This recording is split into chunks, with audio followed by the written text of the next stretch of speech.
નમસ્કાર ખેડૂત મિત્રો, જય કિસાન જય ભારત। ખેડૂત ભાઈઓ, આજે તારીખ છે 7 જૂન 2026 અને વાર છે રવિવાર। રવિવારનો દિવસ છે એટલે માર્કેટિંગ યાર્ડોમાં આજે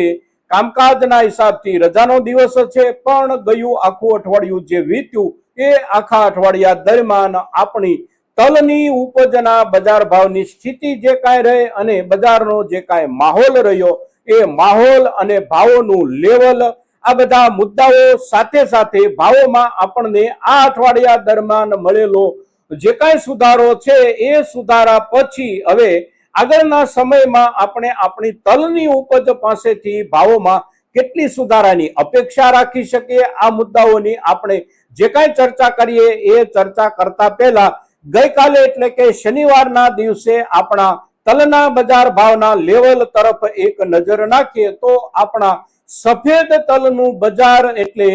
નબળી ક્વોલિટીના તલ આપણા લગભગ 1700 રૂપિયાથી વેચાવાના શરૂ થાય છે અને 1800-1850 સુધી વેચાતા હોય। સામાન્ય ક્વોલિટી એટલે 1850 થી લઈ અને 1950 રૂપિયા, ત્યાર પછી સારી ક્વોલિટીમાં એ પ્રમાણે ભાવનું લેવલ। બેસ્ટ રેન્જ ક્વોલિટીમાં આપણે જોઈએ તો બેસ્ટ રેન્જ ક્વોલિટી એટલે લગભગ 2000 રૂપિયા 20 કિલોના ભાવથી લઈ અને 2200 રૂપિયા 2250 રૂપિયા 20 કિલોનો ભાવ અને પ્રીમિયમ રેન્જ ક્વોલિટીમાં 2250 રૂપિયાના ભાવથી લઈ અને ગઈકાલના દિવસે માર્કેટિંગ યાર્ડોમાં ઉપરમાં ભાવોનું લેવલ 2500 રૂપિયા સુધી પણ કેટલાક માર્કેટિંગ યાર્ડોમાં અવશ્ય બનતું આપણને જોવા મળ્યું અને ભાવોનું આ જે લેવલ બન્યું છે એ લેવલ પછી આપણે એવરેજ ભાવોનું લેવલ જોવાનો પ્રયાસ કરીએ તો એવરેજ ભાવોનું લેવલ એટલે લગભગ 2000 રૂપિયાથી લઈ અને 2250 રૂપિયાની વચ્ચે આપણા મોટા ભાગના સફેદ તલના અત્યારે વેપારો થઈ રહ્યા છે। હવે અત્યારે ભાવોનું આ જે લેવલ છે આ લેવલને આપણે પાછળના 15 દિવસ પહેલાના બજારના લેવલ સાથે સરખાવીએ તો અવશ્ય સુધારો બન્યો છે અને સુધારો બનવા સાથેના જે કાંઈ 2-3 કારણો હતા એ કારણો પૈકી સૌથી મોટું પહેલું કારણ એ કે આપણી ક્વોલિટી હવે સારામાં સારી આવવાની શરૂઆત થઈ ગઈ હોય છે, એટલે આપણા તરફથી આવતી સારામાં સારી ક્વોલિટી। બીજું કારણ એટલે અત્યારના સમયે લાંબા ગાળાના સંગ્રહના હિસાબથી બેસ્ટ અને પ્રીમિયમ રેન્જ ક્વોલિટીની ખરીદી આપણે ત્યાં સ્થાનિક સંગ્રાહકો દ્વારા જે કાંઈ થતી હોય એ ખરીદીની શરૂઆત અને એમનો ખરીદીનો થોડો વિશેષ પ્રમાણમાં ઉત્સાહ અને ત્રીજું જોડાઈ ગયેલું કારણ કોરિયન ટેન્ડરમાં આપણા દેશના વેપારીઓને મળેલો તલના જથ્થાનો ઓર્ડર। એટલે આ બધા જ કારણોસર ભાવોમાં સુધારો બન્યો અને સુધારો બન્યા પછીનું જે લેવલ છે આ લેવલ એટલે તલના બજાર ભાવની સ્થિતિના હિસાબથી આપણે જોઈએ તો સામાન્ય રૂપમાં એકંદર ઠીક લેવલ અવશ્ય બની ગયું છે આપણા સફેદ તલનું। હવે કાળા તલના બજારની આપણે વાત કરીએ તો કાળા તલના બજારમાં પણ અવશ્ય આ અઠવાડિયા દરમિયાન સુધારો બન્યો છે અને કાળા તલના બજારમાં જે કાંઈ સુધારો બન્યો છે એ સુધારામાં કોરિયન ટેન્ડરની કોઈ અસર ખાસ નથી બેઠી, એટલા માટે કે કોરિયન ટેન્ડરમાં કાળા તલનો જથ્થો મોકલવાનો નથી, પણ આપણે ત્યાં આપણી સુધરતી ક્વોલિટી અને કાળા તલ ખાસ કરીને કાળા તલની બેસ્ટ રેન્જ ક્વોલિટી અને પ્રીમિયમ રેન્જ ક્વોલિટીનો સંગ્રહ કરી અને લાંબા સમયે વેપાર કરતા જે વેપારીઓ હોય એમનો ખરીદીનો રસ અને ખરીદીનો ઉત્સાહ ક્વોલિટી સુધરવાની સાથે અવશ્ય વધ્યો છે અને એની અસર નીચે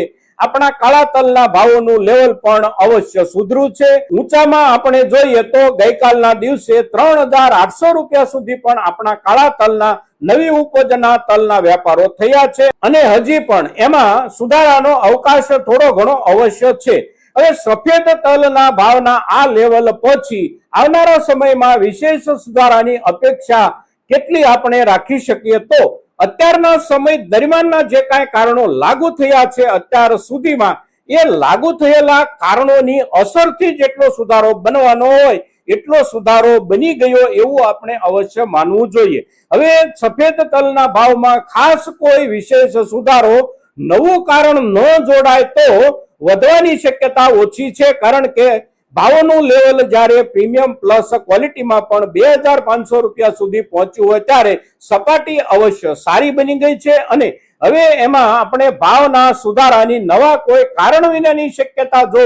વિચારીએ તો 25-50 રૂપિયા સુધીનો સુધારો કદાચ બની શકે, પણ આ સમયગાળા દરમિયાન આપણી પાસે તલની જે કાંઈ ઉપજ છે આ ઉપજના ભાવની આપણી જે અપેક્ષા હોય એ અપેક્ષા ક્યારેક ક્યારેક આપણને એવું પણ લાગવા માંડે છે કે હવે નિરંતર ભાવો વધતા રહેશે, ખૂબ આગળ પહોંચી જશે. તો આવું આપણે વિચારતા હોઈએ તો એ આપણી સમજણમાં અવશ્ય આપણે ક્યાંક ને ક્યાંક ક્યારેક ક્યારેક ભૂલ કરતા હોઈએ છીએ, અને એ ભૂલ એટલે આપણે